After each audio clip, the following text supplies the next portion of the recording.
पाली तालुका कराड येथे शरदचंद्रजी पवार राष्ट्रीय काँग्रेस यांच्या जिल्हा परिषद निवडणुकीच्या प्रचाराचा भव्य शुभारंभ माजी पालकमंत्री माननीय आमदार बाळासाहेब पाटील यांच्या उपस्थितीत पार पडला.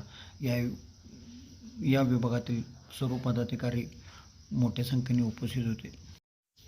आज झालेल्या येथील सभेत माननीय बाळासाहेब चोरेकर यांनी देवराज पाटील त्याचबरोबर आमदार बाळासाहेब पाटील यांना आपला जाहीर पाठिंबा जाहीर केला.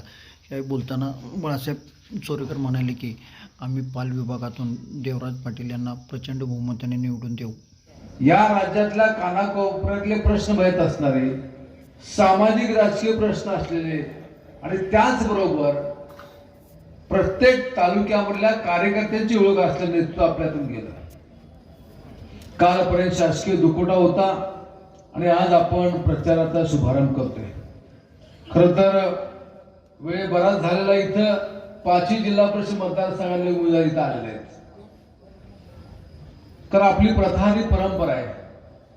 वेळेअभावी त्यांचा परिचय आपल्याला इथं काही करून देता आला नाही. पण एक सांगतो की विजय सभेमध्ये आपल्याला सर्वांना इथे यायचं आहे. आज या मतदारसंघामध्ये अतिशय चांगल्या प्रकारचं वातावरण त्या निमित्ताने आहे. या परिसराचे अनेक प्रश्न आहेत, अनेक मूलभूत प्रश्न आहेत. गेल्या 25 वर्षामध्ये आपण ते सोडवण्याला प्राधान्य दिलं. ठीक आहे, राजकीय टीका होती, तुम्ही काय केलं, आम्ही काय केलं.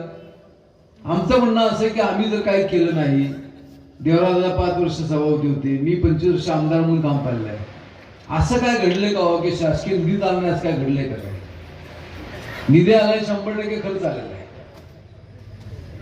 पण राजकारणासाठी काहीतरी बोलायचं. आज 1 वर्षपेक्षा जास्त कालावधी झालेला आहे. अजूनही भरीव अशा प्रकारची कामं करण्याकडं या शासनाच्या भारतीय जनता पक्षाच्या विशेषतः नेत्यांचं लक्ष नाही. त्यांना राजकारणामध्ये फार मोठा इंटरेस्ट आहे. पक्ष फोडायचे, कुटुंब फोडायची, आपल्यावर घ्यायची आणि राजकारण करण्याची अशा प्रकारची त्यांची भूमिका आहे. आणि ही प्रवृत्ती रोखण्यासाठी आपल्याला सर्वांना कार्यरत राहिलं पाहिजे. आज या ठिकाणी आपण बाळासाहेब चोरेकर यांनी आपल्याला मार्गदर्शन केलं. एक गोष्ट खरं की 99 साली राष्ट्रवादी काँग्रेस पक्ष निघाल्यापासून बाळासाहेब चोरेकर त्यांचे कुटुंबीय आपल्यावर होते. मध्ये थोडासा दुरावा त्या ठिकाणी आला, पण आमचे सर्वांचे त्या ठिकाणी वैयक्तिक संबंध कधी दूर झालेले आहेत. आपण राहतो कलावसे चव्हाण साहेबांची विचारलं जातो. बाळासाहेबांनी आपली भूमिका या ठिकाणी जाहीर केली आणि मी निश्चित तुम्हाला खात्री विश्वास देतो, या तालुक्याच्या, या जिल्ह्याच्या राजकारणालाही कराठी जन्म निर्णय आज या ठिकाणी झालेला आहे. लोक आता पुन्हा या चव्हाण साहेबांच्या, पवार साहेबांच्या विचाराप्रमाणे यायला लागले आहेत आणि सर्वांना बरोबर घेऊन आपण हा पुरोगामी विचाराचा महाराष्ट्र फोडण्याचा आहे. या सर्वांचं अतिशय मनापासून मी स्वागत करतो. बाळासाहेबांनी अपेक्षा व्यक्त केली की दादा आम्हाला सहकार्याचा हात द्यावा. बाळासाहेब निश्चित दादांचा हात राहील, माझाही सहकार्याचा हात आपल्याला राहील. थोडं मागं पुढं काय झालं असेल, पण मनामध्ये कटुता न ठेवता तुम्ही मोठेपणा दाखवला, आम्ही मोठेपणा दाखवलाय. शेवटी हा जो विभाग आहे, बाबासाहेब चोरेकर साहेबांनी या विभागामध्ये अतिशय चांगलं काम केलं. त्यांनी त्यांच्या पिताजींनी सुरुवातीला लोकल बोर्डामध्ये काम केलं. बाबासाहेब चोरेकर साहेबांनी सुद्धा या तालुक्याचं सभापती म्हणून अतिशय चांगलं काम केलं. आणि जर आपण पाहिलं तर नंतरच्या काळामध्ये काय घडलं की 1.5 वर्ष सभापती, 2.5 वर्ष सभापती, 1.25 वर्ष सभापती. पण आम्ही निर्णय घेतला की देवराजासारखा सुसंस्कृत माणूस या तालुक्यामध्ये आलेला आहे. तर दादांनी 5 वर्ष सभापती म्हणून काम पाहिलं, अतिशय चांगलं काम पाहिलं. कारण तालुका भौगोलिकदृष्ट्या फार मोठा आहे. आता 24 पंचायत सदस्य आहेत, 12 जिल्हा परिषद सदस्य आहेत. भौगोलिक विविधता अशा भागामध्ये देवराजदादा पाटील काम पाहिलेलं आहे. जिल्हा परिषदेमध्ये चांगलं काम पाहिलेलं आहे. दादानी इथं व्यक्त केलं की माझी इच्छा नव्हती, मी उभा राहणार, तो गोष्ट खरे. पण एक दिवस काय झालं की दादा त्यांच्या घरगुती कामानिमित्त परगावी गेले होते आणि एक दिवशी मला संध्याकाळी निरोप आला की आम्ही पाली विभागात लोक मला भेटायला होते आणि सर्व मंडळी हरपळवाडी पासून सरेगाव खालकरवाडी पर्यंतची, शीतळवाडीची सर्व गावची मंडळी मला भेटायला आले. माझं ऑफिस असं मोठं आहे, पण तिथे लोकांना बसता आलाय. बाहेरच्या बाजूला उन्हामध्ये मंडळी बसली. त्यांनी सांगितले की देवराज दादांना यावेळी संधी द्या.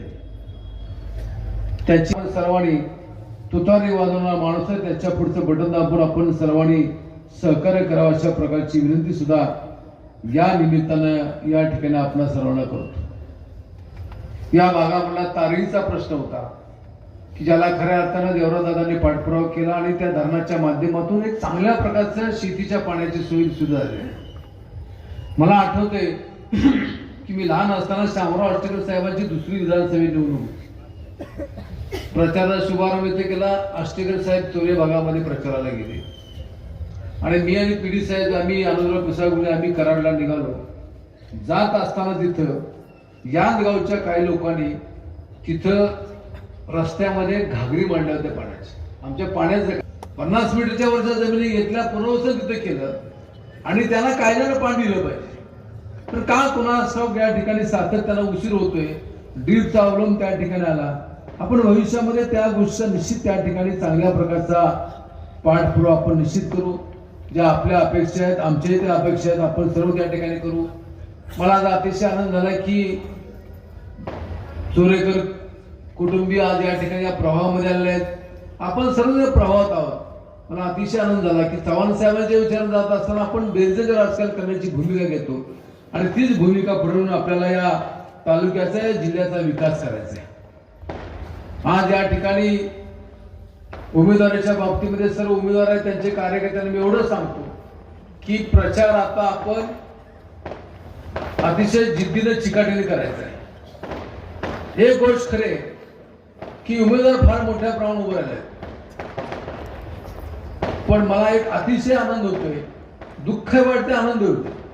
दुःख अशासाठी की अनेक मतदारसंघामध्ये अनेकांनी इच्छा व्यक्त केल्या की आम्हाला उमेदवारी मिळाली पाहिजे, पण शेवटी निर्णय हा एका व्यक्तीचा घेणं गरजेचं होतं। तसा निर्णय घेतला आणि मला अभिमान आहे की कुणीही यामध्ये विरोध करण्याची किंवा बंडखोरी करण्याची भूमिका घेतली नाही।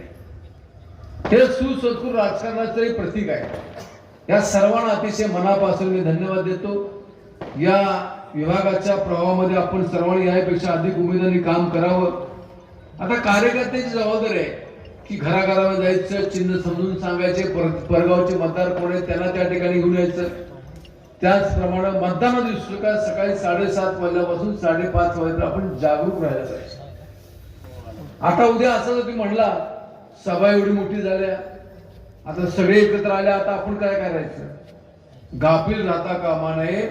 आपण सुसंस्कृत भाग आहे आणि अशा भागामध्ये आपण बोलत असताना राजकीयदृष्ट्या टीका टिप्पणी केली पाहिजे, पण शेलकी टीका करायला पाहिजे। आता दादा कसं म्हणजे चहापेक्षा किटली गरम, असं ठीक आहे त्या ठिकाणी, पण काहीतरी बोलायचं, वेडेवाकडं बोलायचं, टाळ्या घ्यायच्या आणि कुणी त्या ठिकाणी बोलावं। आता बाळासाहेब चोरेकरांनी उल्लेख केला की त्यांनी विधानसभेचा उल्लेख केला की आम्ही त्यांना सहकार्य केलं, का उमेदवारी दिली नाही? तुम्ही बघा, आज सर्वांनी ज्या ठिकाणी त्यांना सहकार्य केलं त्यांना उमेदवारी दिली नाही। हे स्वतःचा गट तयार करतात। ही मंडळी काय करतात? आता मी सुद्धा 25 वर्ष आमदार म्हणून काम केलं, मी स्वतःचा गट करावा, कुठल्या भागात जावा असा कधी प्रयत्न केला नाही। शेवटी तिथं जे प्रस्थापित नेते मंडळ आहेत, तिथली सर्व कुटुंब आहेत, त्यांच्या बरोबर येऊन आपला पुढे झाला पाहिजे।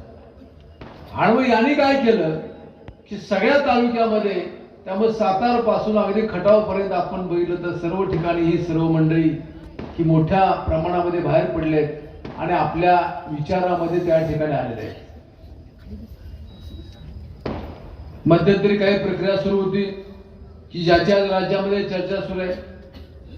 मगाशी म्हणलं त्याप्रमाणे अजितदादा पवार साहेबांची भूमिका निश्चित होती की फुले आंबेडकर शाहू यांचा विचार सोडायचा नाही, चव्हाण साहेबांचा विचार सोडायचा नाही आणि त्या विचाराने जाण्याची भूमिका घेतली। त्यावर दोन पक्ष एकत्र यावे अशा प्रकारचा मतप्रवाह सुरू झाला आणि हा मतप्रवाह सुरू झाला तर त्याची काही प्राथमिक चर्चाही झाली। 1-2 मिटिंगचा मी साक्षीदार आहे, पण मला ते जमत नाही मीडिया पुढे जाऊन सांगायचं की आता एकत्र आलं पाहिजे आपल्याला। आपला भाजप विरोध हा आपला निश्चित आहे। त्या भाजपचं काय हो, या देशाला स्वातंत्र्य मिळवण्यासाठी महात्मा गांधी, पंडित जवाहरलाल नेहरू यांनी अतिशय कष्ट केले। त्यांच्यावर हजारो लोक होते, शेकडो लोक शहीद झाले।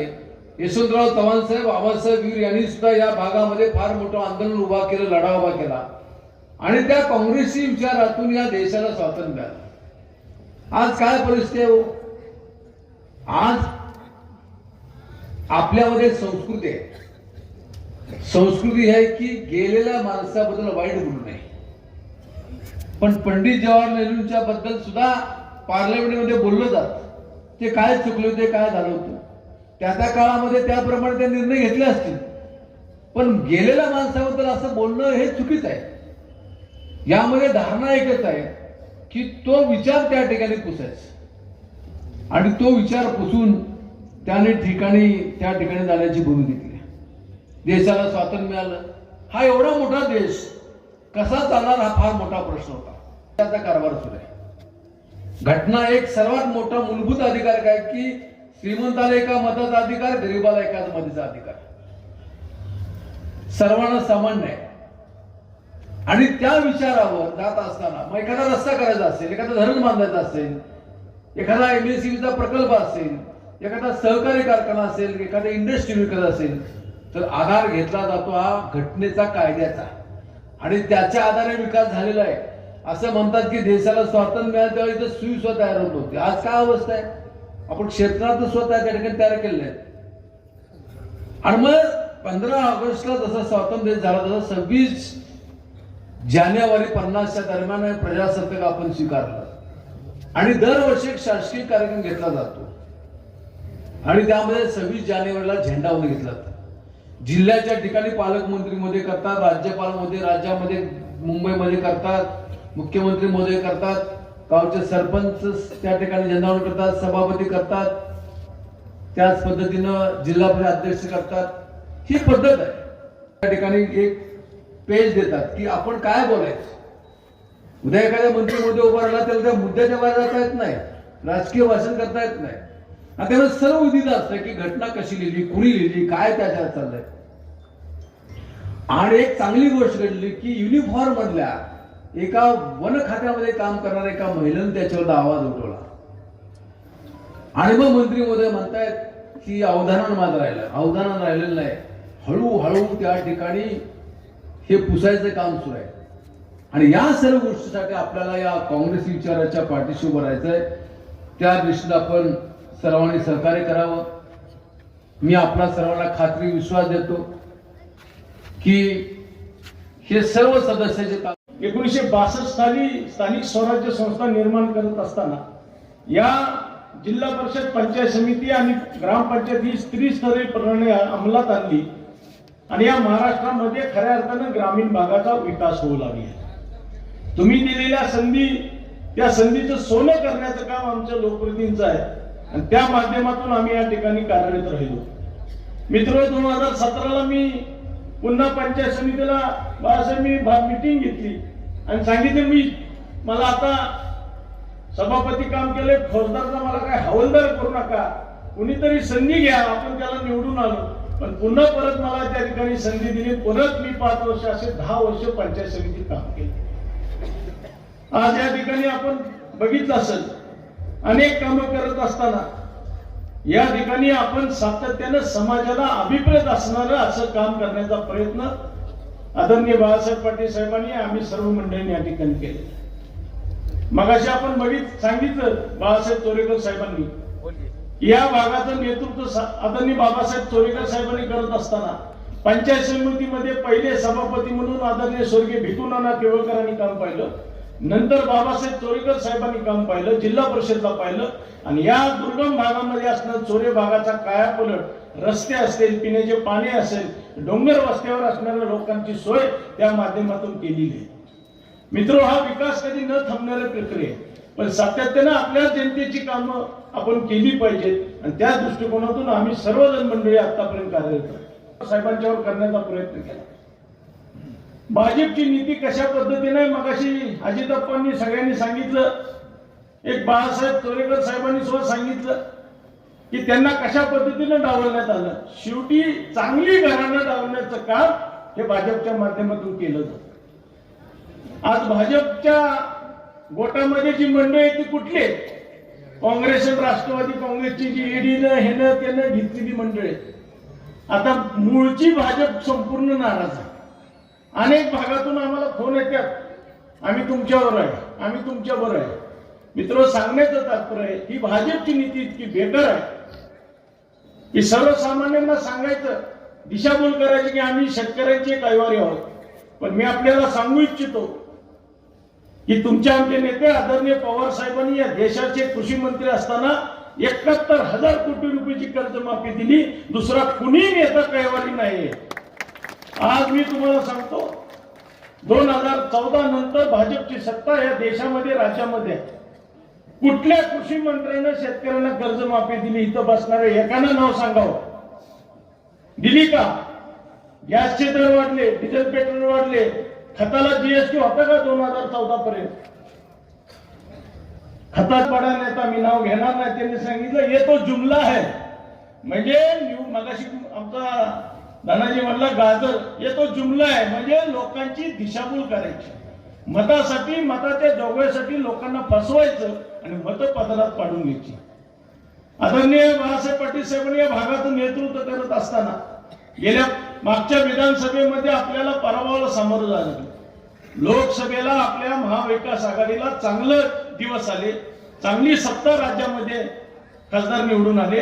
हे डोळ्यासमोर धरून या ठिकाणी ईव्हीएम स्कॅम केला का काय केलं माहित नाही, परंतु आपला पराभव झाला. परंतु पराभवाला खचून न जाता पुन्हा बाळासाहेब पाटील साहेबांनी या मतदारसंघाच्या सर्वसामान्य जनतेची नाळ ओळखून काम केलेली आहे. तर तुमच्याकडे होते, आम्ही तुमचे हात धरले होते का? आमचे तुम्ही हात धरले नाहीत, पण आमचे हात हिसकावून घेतले हे तुम्ही सांगा. सत्ता हिसकावून घेतली. शिवसेना पक्ष फोडला, राष्ट्रवादी काँग्रेस पक्ष फोडला. ज्या वेळेला तत्कालीन मुख्यमंत्री उद्धवजी ठाकरे साहेबांची मुख्यमंत्री नेतृत्वाखाली काम करत असताना साहेब त्यावेळेला पालकमंत्री होते, सहकार मंत्री होते. दुर्दैवानं जगावर महामारी कोरोनाचं संकट आलं.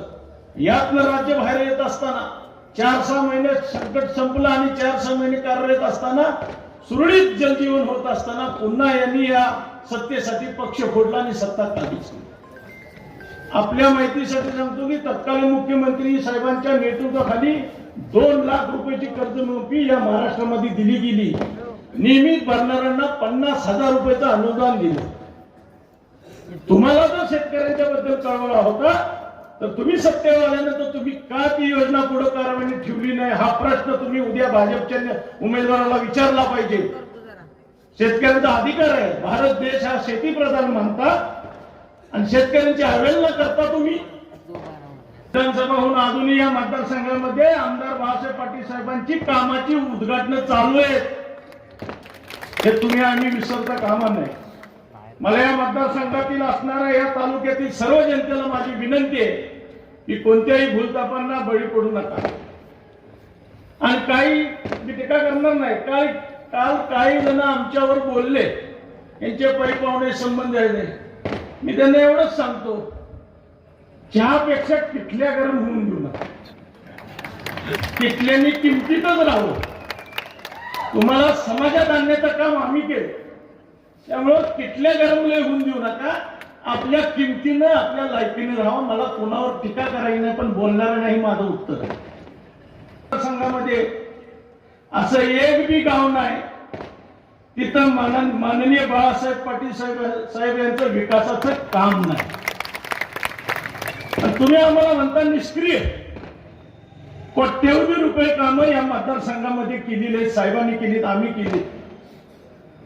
जनतेची वैयक्तिक कामं सुद्धा त्या माध्यमातून केलेली आहेत. अनेकांना शिक्षणाच्या बाबतीमध्ये सहकार्याची भूमिका आम्ही ठेवलेली आहे. का तर आमच्या ग्रामीण भागातला तरुण युवक शिकला पाहिजे. आमच्या ग्रामीण भागातला तरुण युवक पुढे गेला पाहिजे. आमचा भाग पुढे गेला पाहिजे. म्हणून सातत्याने मी आपल्याला सांगतो की या ठिकाणी या अशा फसव्या धोरणाला, भाजपच्या फसव्या धोरणाला बळी पडू नका.